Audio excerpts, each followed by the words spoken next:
Hi? How did you get in my house? Yeah, for whatever reason. I'm Arthur, and this is part 10 in a 20-part series I am doing covering the Space Marine chapter All-Stars. The best of the best, the blurst of the blurst. I'm gonna talk at length about 20 chapters of Space Marines in no real order who I think are just the best chapters in the setting and the most beloved by the fans. Do you need to have seen the other parts to understand this one? No, but it would make me happy, and boy howdy, I would appreciate a clickaroni and cheese right now. Sorry, I took a little too many stimulants this morning, and speaking of stimulant abuse, let's talk about Space Marines. One thing I always loved the idea of in 40k is that Space Marines are covered in bright colors because stealth and being hard to hit doesn't really matter at their level. They literally could be incredibly bright blue, shouting at the top of their lungs and waving a sword around, and even if you can see them, there really isn't much you can do to stop them in the slightest because they're going to bend you over their knee and start smacking. Calm down, you degenerates. I mean, like, it's a metaphor. They're just going to whatever. In a lot of ways, it doesn't really matter what color a Space Marine chapter is. Their purpose is to jump into the middle of a massive conflict and rip things apart. They are made to hit hard and fast, explosively so, and the idea of camo is not really necessary because of that. But what if I told you there was an entire chapter of stealthy Marines who, due to bad decisions, were cut off from their resupply, and through their own ingenuity, they had to survive. They couldn't just shock and awe their way into victory. They had to blend in and not be seen. They sometimes needed to not fight things and just let them pass by so that they could plan things out better for the future. What if this chapter did this so often and got so good at it that it's the main thing that we know them by at this point, using guerrilla warfare on so many different fronts that it actually became disconcerting to the Inquisition? Well, you can read the title of the video. It's the Raptors, and they did that.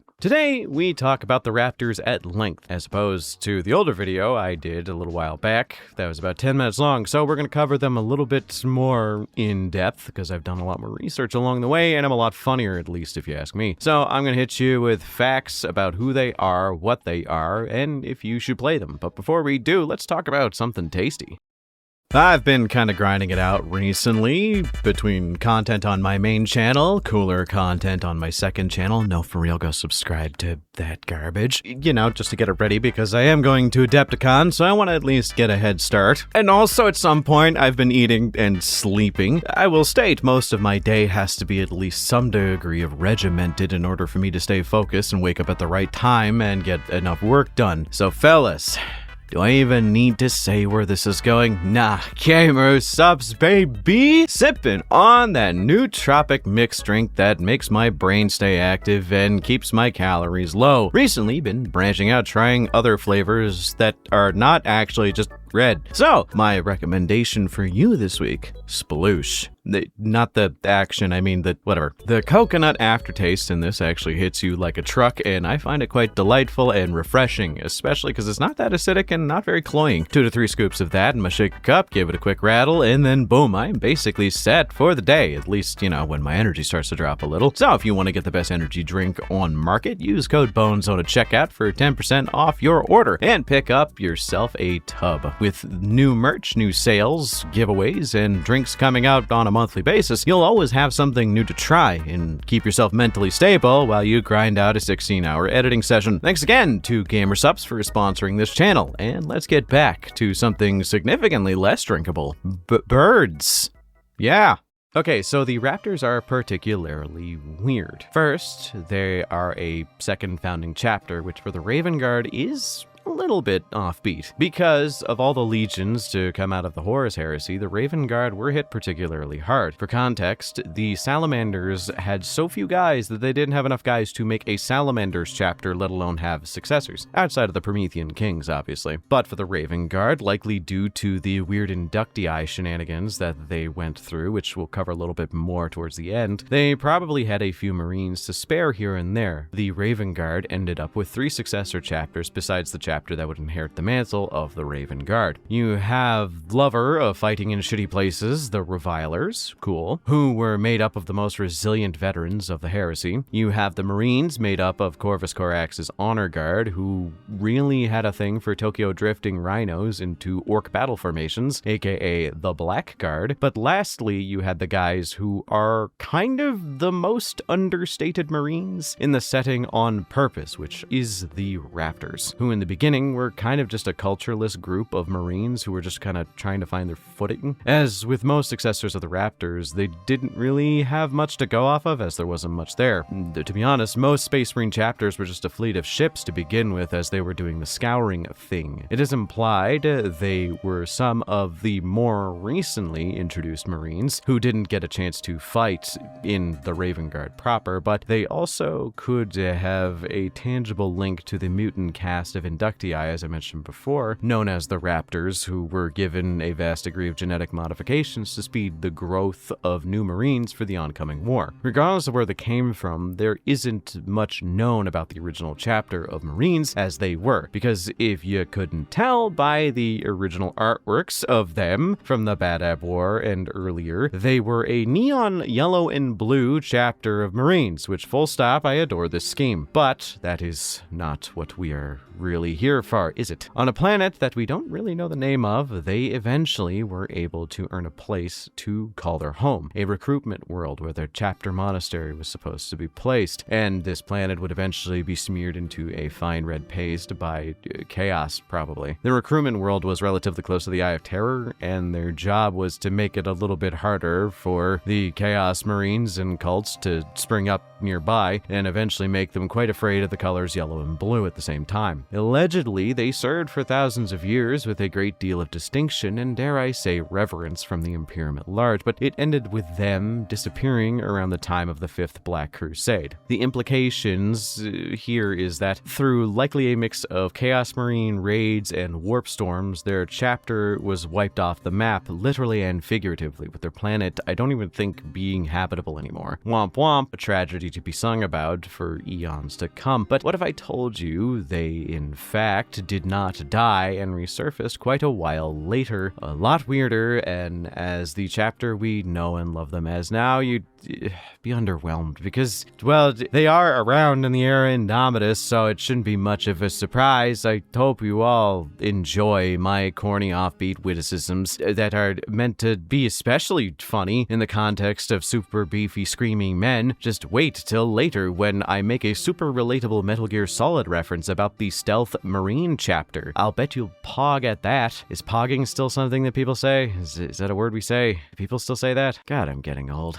But yeah, a lot of people think that the Marines of the Raptors that appeared in the Dark Olive scheme we know them for now are actually a different chapter that was sprung up to claim the mantle, the name, and so on. Maybe it could have been like a Black Shield from the Horus Heresy who needed a cover to come back, but I don't think so. There's a lot of Space Marine chapters cited to having their gene seed replaced and their name taken over by another, but it doesn't explain why the Raptors have such a defined modus operandi as to what they do, because it is very different from every other legion or every other chapter, to the point where it's why people have a lot of love for them. The Raptors are very different. So let's break down what likely happened during their supposed annihilation and how it makes sense for their tactics. This is all going to be a little bit more speculative, as they're a very stealthy and very quiet chapter about their history, but yell at me if you disagree with this. I will accept it with open arms. So we don't know much about the original location and endpoint of the original Raptors. We do know that they were bright in color at one point, unless GW wants to retcon that, as they were a different chapter that was identified by someone incorrectly, and the olive-colored ones were the original Raven Guard successor we know and love. The name coming from the obvious analogy of the birds of prey, so from there, they ended up being well known as the Sector's Guardian, which I remind you was a bit too close to the Eye of Terror for a lot of people's sense of comfort. With them being cut off from resupply and eventually being seen as enough of a threat that they were hunted by Chaos Marines, they had no choice but to either die in one final stand, succumb to chaos, or to become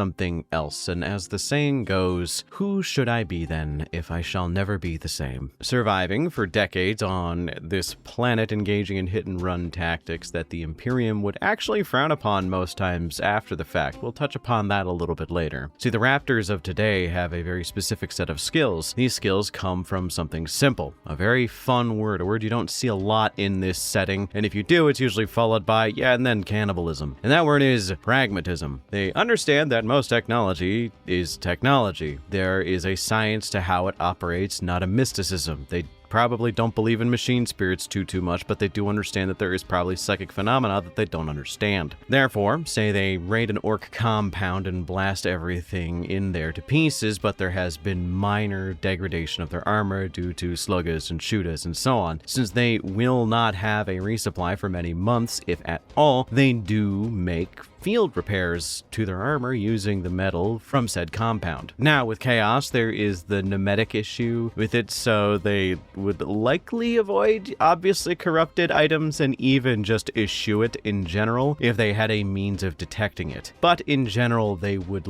strike, kill as many as humanly possible, fade away, and then move on to reassess what the next plan of attack is. You can bleed dry an entire army that way. It's why in a lot of warfare, the idea of actually outright killing an enemy is actually not ideal. Wounding them is better because then you have to have at least one, maybe two guys take the injured individual back to recover him. Then the government of a said opposing faction has to pay doctors and surgeons to fix them up, the continued aftercare, and so on. So bleeding them dry of resources while minimizing your own losses must have become their way of life. Even changing their armor color, which is normally not that cool of a thing to do as Space Marines. They do this just so that they can blend in, literally just camouflage practices, accomplishing this goal with greater efficiency than most. Doing this for so many years led to them being pretty good at it, and thus, once they were able to make a clean break for it and leave their desolate hellscape of a home world alone, they were a very different chapter in color and attitude than the blue and yellow they were before. Maybe not much different, but who knows? We don't really know what they were like before. Now, I will state all that, everything that I just said for like the last 4 minutes, 3-4 minutes, pure conjecture. The original blue and yellow scheme was probably just retconned out because it made no sense for the idea of the hyper-rational pragmatist Marines. Raptors have probably always been green as for the modern day lore, and the old ones were literally just whatever Marines that got the wrong name ascribed to them by some random civilian. Regardless, this has led to a decent amount of controversy in regards to the Raptors. The Inquisition does side-eye them a lot. It's because their chapter culture is based around some things that you would roughly consider tech heresy, and also just things that the Inquisition and the Imperium at large frown upon, like individuality and the ability to hold yourself independently accountable without need of external punishment, and also the ability to deviate from plans without need of command from those above you. Free thinking is very important, and that's why the Inquisition does not like them and gets a little itchy when they're a bit too close. Regardless, they do use Xenos equipment and raw resources as field repair material for their armor and weapon. As I said, they understand that technology is technology, and sometimes you just don't understand it. The idea that they will change their armor scheme to fit needed tactics alongside that does make some individuals nervous. And the idea that they would even consider not screaming and running into glorious melee is kind of an affront to the majority of the soldiers of the Imperium, whom the phrase affix bayonets causes their pulse to rise just by uttering it under your breath sometimes. These guys are silent and here to get the job done, and that's kind of how they view it, at least from how I read the situation. They see warfare as a job, and they are going to do their best to be the best at that job. They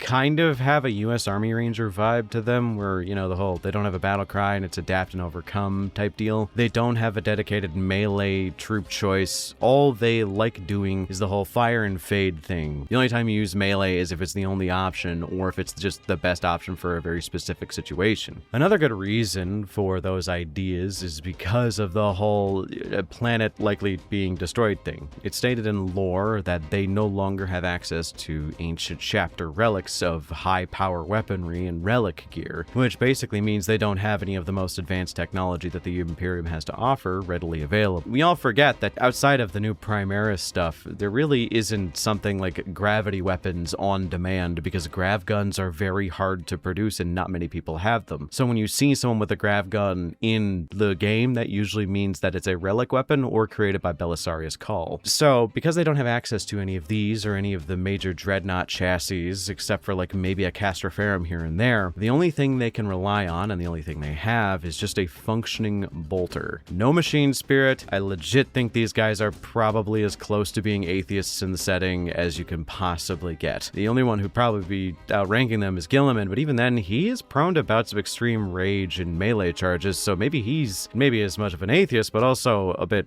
less pragmatic than them, but I digress. Weirdly enough, one last detail about them as a chapter before we cover their more interesting campaigns and characters is that allegedly their gene seed is not that stable. I can't remember where I read this. It might have been on the wiki, or it was just in some random White Dwarf entry that I was reading. But apparently they have a very low success rate of recruitment for new Marines. So with that being a fact of the matter, it does make a lot of sense why they engage in lower risk campaigns where they focus on ranged attacks, because melee charges do kind of depend on a lot of both luck and you being more skilled than your opponent. Meanwhile, the bullet I just popped into your skull didn't need to be a better shot than you to hit, you dig? Anywho, let's break into a few things before we wrap things up. And one of those things is I want to cover campaigns, but specifically I want to cover characters. Okay, character, there's only one that I really want to talk about because he's kind of the only one that people really think about, and that would be Laius Isodan. This guy is fucking dope. He is known for being the type to solve problems, speaking very little, and caring absolutely nothing about honor or glory. He is one of those guys that, as I mentioned before, sees this as a job that he is very much looking to get a promotion in. The results will speak for themselves type of a deal. So he doesn't really care how it is done as long as victory is achieved. From what little we know about him, he's probably, if not the best shot in Space Marine history. One of the best marksmen to ever exist because his entire chapter is a bunch of snipers. Being able to lead small bands of Phobos Marines is kind of his shtick, and he's also a master of sabotage with that. The Phobos Marines were recently introduced due to the era Indomitus, but he has made so much use of the new tech because now they're not held back by the lack of relic tech. They now have really good stuff, and with the aid of reavers and so on, he's able to sneak behind enemy lines and just sow misfortune and dissent. He is... We'll get to how the Raptors kind of do their thing in that one orc campaign once we cover their campaigns, but to wrap up Laius Isodan, his demeanor being that of a falcon, it's because he has completely pitch black eyes and stares directly at nothing for a very long time. He is taciturn and incredibly quiet and downright sinister in a lot of ways people have described him, but he is ultra pragmatic. But this has given him the nickname from the rest of his chapter as the Grim, which is very cool. Good job, GW. You gave it a nickname that wasn't shitty. But yeah, he is their chapter master and uses a modified Omen pattern bolt rifle, which I don't think is a thing outside of him having it. I just assume it's a bolt sniper rifle of some sort. But also, for some reason, he has a power sword in his war gear, which doesn't seem very raptor-y to have, but I bet he looks fucking sick with it. But whatever. Anyway, let's get on to the campaigns, because surprisingly enough, they've been in the Badab War. The first major campaign that I feel gives you an idea of how they function as a chapter is definitely the Badab War. See, they were on the winning side. Duh, the Imperium, because Imperium #1 and all that. But the thing was, not a lot of people talk about their inclusion because all things considered, they weren't there for too long. See, they were used essentially to counter the Mantis Warriors, as the Mantis Warriors had kind of the same tactics as them, albeit they also had a gene seed flaw that made them more likely to go a bit cuckoo in combat. But that being said, the Raptors and the Mantis Warriors are still a bunch of dweebs who were obsessed with stealth and hit and run and all that. I really do wish there were like full stories about this engagement of two non-chaos aligned Marine chapters just trying to murder each other and one-up each other in the hit and run jungle warfare. It's like Predator with Arnold Schwarzenegger, but like instead of it being a Predator versus Arnold Schwarzenegger, it's just two predators fighting each other. I always thought that was kind of a cool idea, but alas, I suppose it wasn't meant to be. After sustaining some decently heavy casualties, the Raptors were asked to go somewhere else by the Inquisition towards the beginning section of the middle section of the Bad App War. You know, when things started to get a little bit weird. Why? Because it's often cited they were too nice, but the real reason was probably that they were a bit too pragmatic and wouldn't realistically see the reasoning behind actually killing an entire chapter of Marines like the Astro Claws, because you could just interrogate them, find some useful gene seed, and then actually negotiate with them at some point. Meanwhile, the Inquisition just wanted them dead and their entire planet salted so nothing would grow back on it, which did not go well if you're paying attention to the current release cycle of the Red Corsairs. Thus, the Raptors were sent off to do bird shit somewhere else, which was sad because one of their best buddies, the Red Scorpions, were actually in this conflict a bit longer than them. And weirdly enough, the Raptors and Red Corsairs actually like working with each other and have a very specific bond due to a campaign they fought together in a while back. Said campaign was the Crucible of Endicon, where the boys in green and the boys in gray, red, black, and yellow were working together to do something I think we can all get behind, which is murdering the living hell out of Eldar. It's actually kind of funny because initially the Red Scorpions saw the tactics of the Raptors as cowardly and lacking honor. They would refuse to work with them on the grounds that that's pussy shit. But eventually they would find common ground and realize their strategies meshed together really well. One hitting from afar, the other hitting up close, one drawing the enemy out, and the other one taking advantage of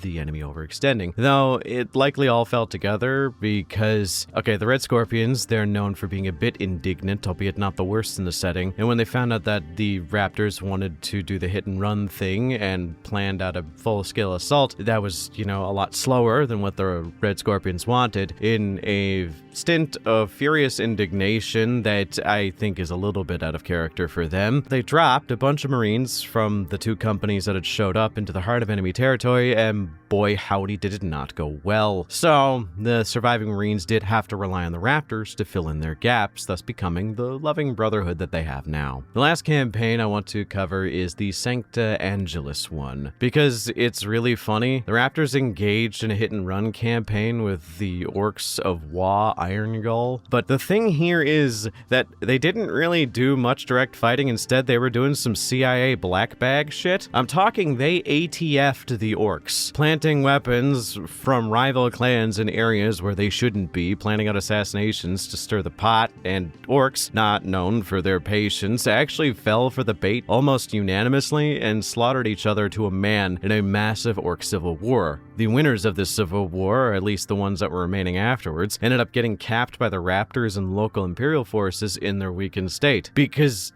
they are super low on resources now after the Civil War. That's just so cool. The Raptors are just so cool. There is a reason why they are a fan favorite, and I do love them sincerely. For a while, I actually collected and painted them, but someone I know wanted to play the game, so I gifted them a small amount of my Raptors so that they could actually play. But this leaves us with the idea of why people love them and the end point of this video. And the reason is simple. Every other Space Marine chapter is a grenade, something to be thrown at a problem and explode as violently as possible, leaving no trace. They are literally meant to be perfect shock troops, meant for explosive action. It's why, if I may go on a bit of an aside here, the Space Marines from 40k versus the Spartans from Halo is a bit of an asinine discussion, because the winner is going to be they depended on a very specific set of contexts. If the Space Marine got to crash in and get the surprise, they win instantly, almost with no recourse, because that's what they're supposed to do. They're shock troops. They're meant to do the shock and awe thing. Spartans are meant to be the perfect soldier, able to overcome any situation and keep fighting till their last. They're meant to have a lot of longevity to them and able to accomplish great deeds over a prolonged campaign. So they would eventually tenacity the fuck out of a Space Marine in a straight fight. But in terms of brute strength, the Space Marine has most of the other fictitious universes in the setting beat. But here is the thing. The Raptors are if the Spartans were adapted into 40k. I think that is a very fair way to look at them. These are not shock troops. They are soldiers. These are not glorious warriors who die in battle. These are career infantrymen who know that they are a tool and this is a job to keep the enemies of mankind either away or dead, preferably the latter. In a universe of hammers that smash a problem down, the Raptors are a stiletto knife that doesn't want to cave in your chest plate. They want to slide in between your ribs and cut open your heart from the inside, as that would be the most efficient use of their energy. The reason they are so beloved in a universe of maniacs is because they are sane. They are just different and do things differently, and from what you would expect, even with contemporaries like, say, the Mantis Warriors that do very similar tactics in combat, there is that curse that causes them to be more melee prone if they get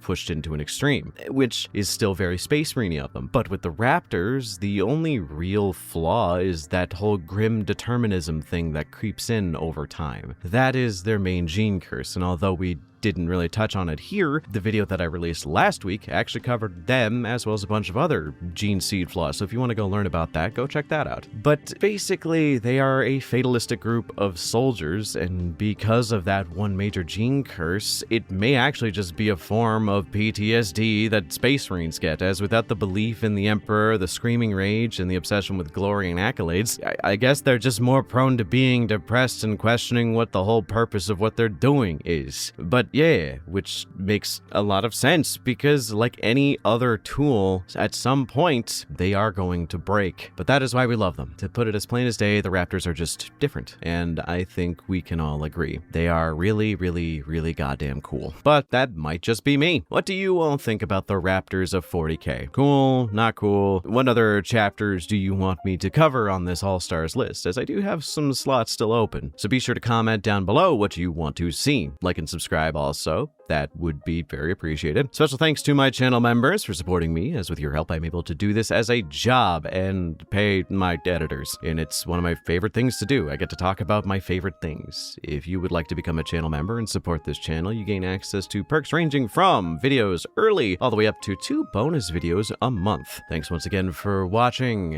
and until next time, I hope you all have a wonderful night.